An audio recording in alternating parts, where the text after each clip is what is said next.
السلام عليكم ورحمة الله وبركاته. بسم الله والحمد لله والصلاة والسلام على رسول الله وعلى آلہ وصحبہ ومن والہ وبعد. عزیز دوستو، پیارے ساتھیوں، ماؤں بہنوں اور خواتین اسلام، میں سب سے پہلے اللہ رب العزت کی بارگاہ میں دعا کرتا ہوں کہ اللہ تعالی ہماری رمضان کی عبادتوں کو قبول فرمائے اور ہماری صحت کی حفاظت فرمائے اور ہمیں ہر قسم کی پریشانی اور ہر قسم کی بیماری سے اللہ ہمیں محفوظ رکھے، آمین یا رب العالمین. گزشتہ کی مجلس میں ہم نے ہندوستان کی اسلامی تاریخ کا آغاز کیا اور ہم نے چند اہم باتیں سنی ہندوستان کے متعلق، اور ہم نے آخرکار آریہ پر اپنی بات روکی. دراوڑی کون ہے ہم نے دیکھا، اور اس کے بعد آریہ پر ہماری بات رکی، اور ہم نے کہا کہ آریہ یہ ایسی قوم تھی جو ہندوستان پر باقاعدہ بادشاہت اور ریاست کا نظام قائم کی.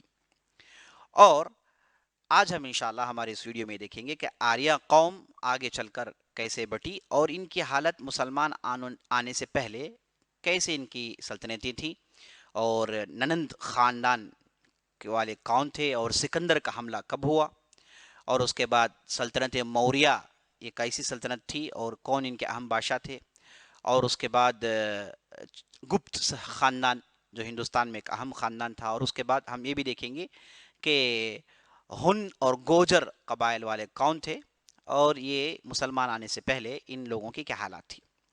تو آریہ جیسے میں نے آپ کو بتایا کہ یہ ذات پات کے نظام پر اڑے ہوئے تھے، اور یہاں پر ایک بات بہت ضروری ہے بتانا کہ یہ جو برہمن تھے، جہاں ان کے پاس مختلف قسم کے پوجا پاٹ ہوا کرتے تھے، وہاں پر ایک اہم ان کے پاس چیز رائج تھی جسے بھینڈ چڑھانا.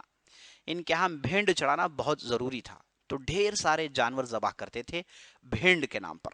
جب بھی کوئی بادشاہ فتح کر لیتا ہے تو بہت بڑا بھینڈ چڑھایا جاتا ہے. تو ہر چیز کے لیے بھینڈ چڑھانا اور جانوروں کا بے تحاشا ذبح کرنا، غیر ضروری ذبح کرنا، تو ہزاروں کی تعداد میں ذبح کرنا، تو یہ یہاں پر ہندوستان میں بہت زیادہ رائج تھا.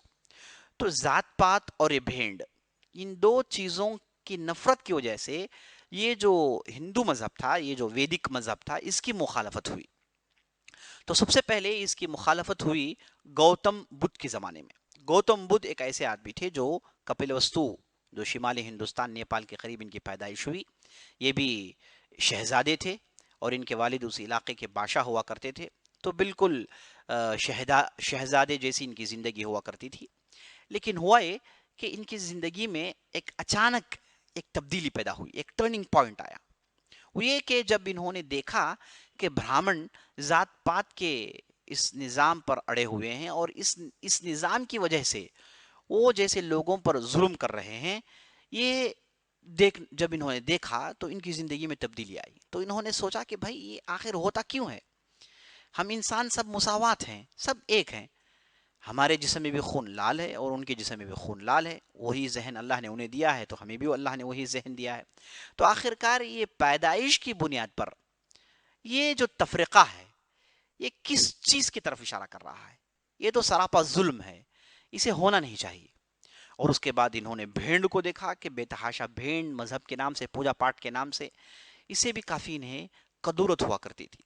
تو یہ پہلے آدمی تھے جنہوں نے یہ آواز اٹھائی، کہا کہ دیکھو انسان انسان سب برابر ہیں، انسان انسان سب برابر ہیں، اور کسی بھی ذی روح، کسی بھی جاندار چیز کا ذبح کرنا یہ ٹھیک نہیں ہے، یہ انسانیت کے خلاف ہے. یہ کہہ کر سب سے پہلے آواز اٹھانے والے یہی گوتم بدھ تھے. جب ان کے اندر تبدیلی آئی تو انہوں نے اپنی شہزادی زندگی چھوڑ دی اور جنگلوں میں چلے گئے، اور جا کر وہ میڈیٹیشن کے لیے بیٹھ جاتے تھے. اور یہ کئی دنوں کے بعد جب ان کے آس پاس لوگ جمع ہوئے، جب ان کی جو ہے پرچار شروع ہوئی، ان کی دعوت شروع ہوئی، تو ان کے پاس لوگ جمع ہونے لگے. تو یہ بالکل دنیا سے دور رہنا یہ ان کا کانسیپٹ تھا. یہاں تک کہ جسم میں کپڑے نہیں پہننا، جتنا ہو سکے آدمی کو دنیا کی خواہشات، دنیا کے لذات اور دنیاوی چیزوں سے دور ہونا چاہیے، یہ ان کا دعویٰ تھا.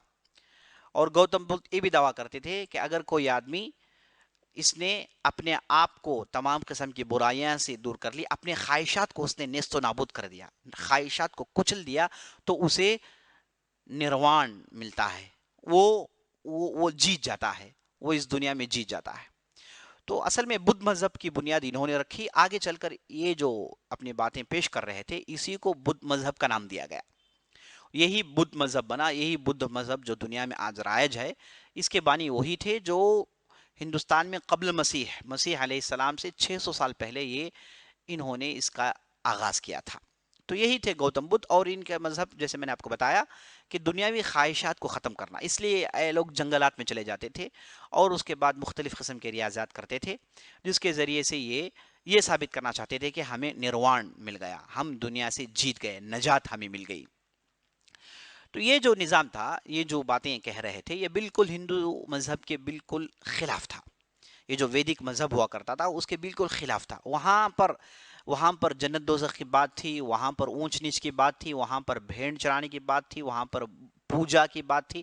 یہ تمام چیزوں سے انہوں نے اپنے آپ کو دور کیا، اپنے لوگوں کو دور کیا، انہوں نے اپنی نئی بات سنائی۔ یہاں پر ان دونوں کے درمیان چھڑخانی ہوئی، تو اسی زمانے میں بدھ ہی کے زمانے میں ایک دوسرے صاحب اٹھے جنہیں مہاویر جین کہا جاتا ہے، یہ لگ بھگ اسی زمانے کے تھے، لگ بھگ وہ بھی اسی علاقے کے، یو پی وغیرہ کے علاقے کے تھے۔ تو یہ شروع جب ان کا ہوا تو یہ ان کے ایک استاد کو مانتے تھے جن کا ذکر بہت کم آتا ہے، وہ اس کے بعد آگے چل کر انہوں نے اپنے لیے ایک نیا مذہب ایجاد کیا۔ تو جین مذہب میں اتنی شدت تھی کہ وہ کسی بھی ذی روح، کسی بھی جاندار کو اپنے طور سے نقصان نہیں پہنچانا ہے، یہ ان کی بنیاد ہے۔ اسی لیے یہ اپنے ناک منہ میں ہمیشہ ماسک ڈالتے ہیں تاکہ کوئی بھی جراثیم، کوئی بھی جرم بھی نہ مرے ان کی وجہ سے۔ اور یہ اتنا شدید مذہب تھا کہ یہ ان کی عبادتیں تقریباً جو ہے ریاضیات تھی، جسم کو تکلیف دینا تھا، کئی کوسوں میل دور چلنا تھا، بغیر چپلوں کے چلنا تھا، پہاڑوں میں رہنا تھا، یعنی ایسی کٹھن ان کے اندر چیزیں تھیں جسے دیکھ کر لوگ انہیں اتنا زیادہ قبول نہیں کیے۔ اسی لیے ہم دیکھتے ہیں بدھ اور جین مذہب کے مقابلے میں بدھ مذہب کافی تیزی سے پھیلا۔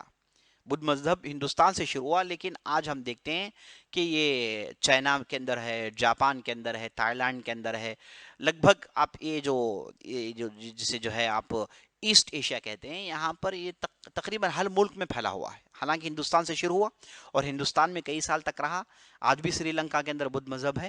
تو یہ بدھ مذہب بڑی تیزی سے پھیلا، لیکن جین مذہب نہیں پھیلا۔ جین مذہب کے بعض پیروکار ہیں جو ہندوستان میں رہتے ہیں، یہ بدھ مذہب اور اس سے زیادہ ان کے اندر پابندیاں اور شدت موجود ہے۔ تو یہ یاد رکھ لیجیے، بدھ ہو کہ جین ہو، ان کے یہاں خدا کا تصور نہیں ہے۔ یہ آپ تقریباً ان کا مطالعہ کریں گے تو آپ تقریباً جان جائیں گے کہ یہ الہاد ان کے اندر ہے، خدا کا انکار ان کے اندر ہے، ایتھیزم ان کے اندر ہے، یہ کسی خدا کا تصور نہ دیتے ہیں، نہ اس تعلق سے ان کے پاس کوئی گفتگو ہے۔ خدا کا سزا دینا، خدا کا جزا دینا، جنت دینا، دوزخ دینا، یہ تصور ان کے پاس ہے ہی نہیں۔ ان کے پاس صرف تصور یہ ہے کہ دنیا میں پیدا ہو گئے اور دنیا میں اگر ہم کو جیت حاصل کرنی ہے نا، تو ہمیں اس دنیا سے دور رہنا ہے، دنیاوی خواہشات سے دور رہنا ہے اور دنیاوی لذات سے دور رہنا ہے، جو کہ ہم جانتے ہیں جو انسان کے خلاف ہے۔ اللہ نے انسان کو بنایا، اللہ نے انسان کے اندر لذات رکھے، لیکن اللہ نے کہا کہ دیکھیں یہ لذت، یہ خواہشات کو پورا کرنے کے لیے حلال طریقہ ہے، اور یہ خواہشات کو اگر آپ حرام طریقے میں پورا کریں گے تو میری پکڑ تمہارے لیے ہے۔ تو یہ جو بالکل صاف سیدھا آسان طریقہ، اسے چھوڑ کر انہوں نے بڑی خطرناک بھول بھلائیے والی زندگی اختیار کی۔ اس کی وجہ کیا ہے عزیز دوستو؟ ذات پات کے نظام پر ذات پات کی بات کہہ کر یہ جو شدت انہوں نے اختیار کی، اس کی وجہ سے یہ بدھ اور جین مذہب عروج میں آئے، ظاہر ہوئے۔ اس کی بنیادی وجہ برہمنوں کا ظلم تھا۔ برہمن اپنے اونچے نسل کے ہونے کا دعویٰ اور ہمیشہ خدا کے قریب ہونے کا دعویٰ، اپنے آپ کو پاک مقدس سمجھنے کا دعویٰ تھا، کہ اسی زمانے میں یہ دو مذہب عروج میں آئے جنہوں نے ان کی کٹر مخالفت کی۔ لیکن آگے چل کر ہندو مذہب بھی بدھ مذہب سے کافی متاثر ہوا، کافی متاثر اس ناحیے سے کہ ہندو مذہب میں آج جو کہا جاتا ہے کہ ذبح نہیں کرنا چاہیے، گایوں کا ذبح نہیں کرنا چاہیے، جانوروں کا جو ذبح نہیں کرنا چاہیے، کہتے ہیں کہ اصل میں بدھ مذہب سے آیا ہے۔